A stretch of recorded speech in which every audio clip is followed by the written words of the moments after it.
حضرت فاطمہ کے گھر میں فاقہ حد سے بڑھ گیا تو حضرت علی نے فرمایا کہ جاؤ اللہ کے نبی سے کچھ تو مانگ کے آؤ، کچھ تو پیٹ میں جائے۔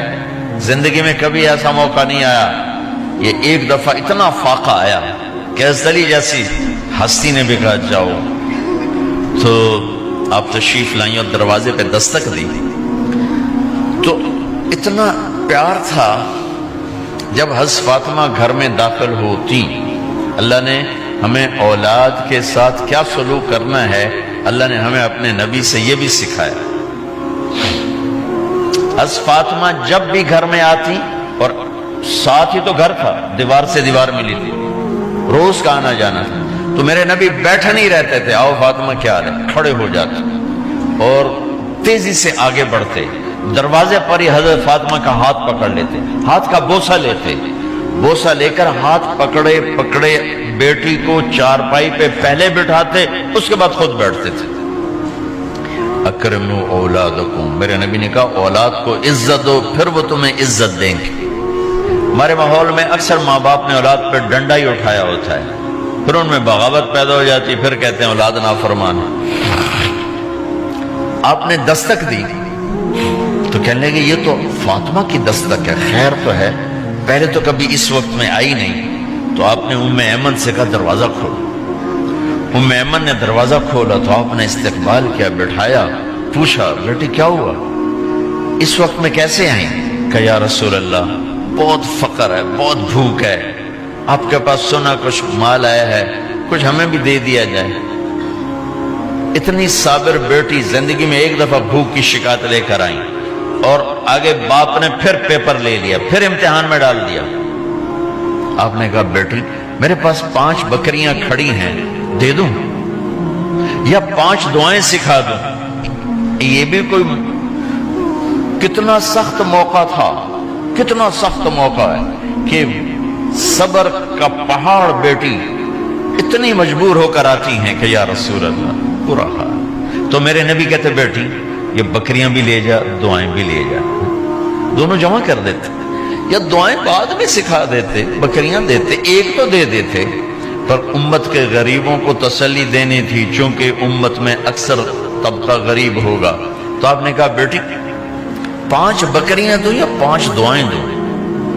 تو وہ سمجھ گئی اپنے باپ کے مزاج کو کہ ابا جان امتحان لے رہے ہیں، تو کہا ابا جان بکریاں چھوڑ دیں، مجھے دعائیں سکھا دیں، مجھے بکریاں نہیں چاہیے۔ بھوکے کی رات بھی گزر جاتی ہے اور بھوکے کا دن بھی ڈوب جاتا ہے۔ تو آپ کا چہرہ ایسے کھل گیا کہ میری بیٹی پاس ہو گئی۔ کہا بیٹی آپ تم دعا میں یہ کہا کرو یا اول الاولین یا آخر الاخرین یا ذا القوة المتین یا راحم المساکین یا ارحم الراحمین، یہ تیرے لیے 5 بکریوں سے اعلیٰ چیز۔ اب گھر واپس گئیں خالی ہاتھ۔ حضرت علی نے فرمایا تو کچھ بھی نہیں لائی؟ کہا نہیں لائی ہوں، بہت کچھ لائی ہوں۔ کہا کیا؟ کہا میں دنیا لینے گئی تھی، آخرت لے کے آ گئی۔ ذہبت للدنیا وجئت بالآخرہ۔ تو حضرت علی نے فرمایا تیرا آج کا دن سب سے اعلیٰ دن، خیر ایامک ھذا۔ داماد کا امتحان لے لیا، حضرت علی کو بلا لیا، علی 5000 بکریاں دو کہ 5 دعائیں دوں؟ اس وہاں تو 5 بکریاں، اب 5000 کر دیں۔ علی 5000 بکریاں لیتے ہو یا 5 دعائیں لیتے ہو؟ تو بھی سمجھ گئے کہ آج میرا محبوب مجھ سے امتحان لے رہا ہے کہ علی کتنا کو مضبوط ہے اپنے ایمان میں۔ اور فاقے میں نے بتا دی کیا گزر رہے ہیں، آدمی اپنی بھوک سہ لیتا ہے، اولاد کا رونا برداشت نہیں ہوتا ہے۔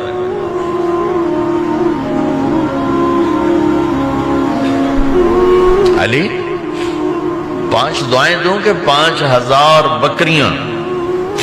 حضرت علی نے عرض کی یا رسول اللہ دعائیں سکھا دیں، بکریاں نہیں چاہیے۔ میرا نبی کا چہرہ کھل گیا کہ میرا داماد بھی پاس ہو گیا۔ علی تو یہ دعا مانگا کر روزانہ، اللہم اغفر لی ذنبی ووسع لی خلقی وبارک لی فی رزقی وقنعنی بما رزقتنی ولا تذهب قلبی الی شیء صرفتہ عنی۔ یہ 5 دعائیں تو مانگا کر، 5000 بکریوں سے زیادہ ہے۔ اللہم اغفر لی ذنبی، اللہ میرا گناہ معاف کر، وسع لی خلقی، میرے اخلاق عالی شان کر، بارک لی فی رزقی، میرے رزق میں برکت دے، قننی بما رزقتنی، مجھے لالچ سے نکال دے، مجھے لالچی نہ بنا، مجھے حریص نہ بنا، ولا تذهب قلبی الی شیء صرفتہ عنی، جو تو نے مجھے دیا نہیں اس کی میرے اندر سے طلب بھی ختم کر دے، مجھے اس کا طلبگار بھی نہ بنا، کہ یہ 5000 بکریوں سے زیادہ ہے۔ بس فاطمہ رضی اللہ تعالیٰ عنہ سے ملنے گئے، کہا بیٹی میں اندر آ جاؤں، میرے ساتھ عمران بھی ہیں، ایک صحابی تھے عرب سردار، میرے ساتھ عمران بھی ہیں۔ کہا ابا جان میرے گھر میں اتنی چادر نہیں کہ اپنے آپ کو چھپا سکوں، پردہ کرنے کے لیے میرے پاس چادر کوئی نہیں، تو آپ نے اپنی چادر اندر دے دی، کہا اس سے پردہ کرنا، تو لپیٹ لی۔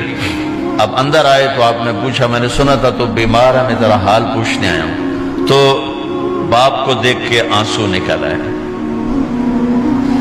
کہ یا رسول اللہ بیماری بھی ہے اور بھوک بھی ہے، دونوں ہی ہیں، صرف بیماری نہیں بھوک بھی ہے،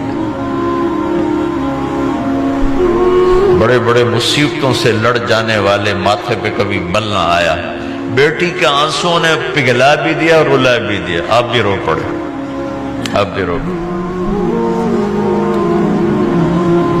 پھر کہا میری بیٹی نہ رو، والذی بعث اباک بالحق ما ذقت من 3 ایام طواقا، آج تیسرا دن ہے میں نے ایک لقمہ نہیں کھایا، میں تیرے ساتھ۔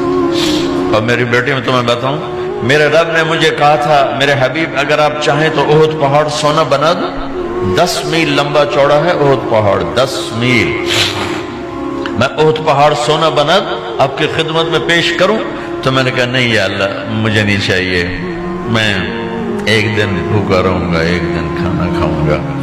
پھر فرمایا بیٹی کیا تجھے یہ عزت کافی نہیں ہے کہ اللہ نے تجھے جنت کی عورتوں کا سردار بنا دیا؟ یہ سرداری سونے چاندی میں تل کے نہیں ملی ہی، میں قربان جاؤں۔ بھائیو اب سب ماشاءاللہ نوجوان نظر آ رہے ہو، تھوڑا وقت نکال کے اگر آپ پڑھے ہوئے ہو اپنے نبی کی زندگی پڑھا کرو، اپنے نبی کی زندگی پڑھا کرو، بڑا ایمان بھی بنے گا، حوصلہ بھی ملے۔